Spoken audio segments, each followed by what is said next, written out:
ഇതിൻ്റെ പേരെന്നാന്ന് നിങ്ങൾ പറയണം.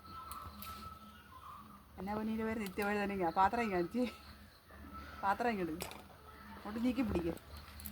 ഇത് കണ്ടോ, ഇതിൻ്റെ വളരെ പിഞ്ചാകുമ്പോഴേ ഇത് പറിക്കണം. ഇത് മൂത്ത് പോയാൽ ഇതൊന്നും കൊള്ളത്തില്ല കേട്ടോ. മെഴുക്കുവരട്ടി വെക്കാനും തോരൻ വെക്കാനൊക്കെ നല്ല സാധനമാണ്. ഞങ്ങളിതിനെ നിത്യവഴുതനയെന്നാണ് പറയുന്നത്. നിങ്ങളുടെ നാട്ടിൽ എന്നതാ പറയുന്നതെന്ന് കമൻറ്റ് ചെയ്യണേ.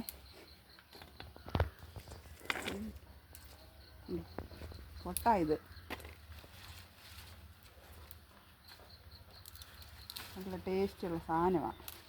കണ്ടോ, ഇതൊരു മൈസൂർ മൈലാഞ്ചിയൊക്കെ ഒരു പടർന്ന് കിടക്കുക. മൈസൂർ മൈലാഞ്ചി കണ്ടോ, ഇതാ മൈസൂർ മൈലാഞ്ചി. ഇല്ലായോ പാത്രത്തിലല്ലേ അത് നീ പിടിക്കും.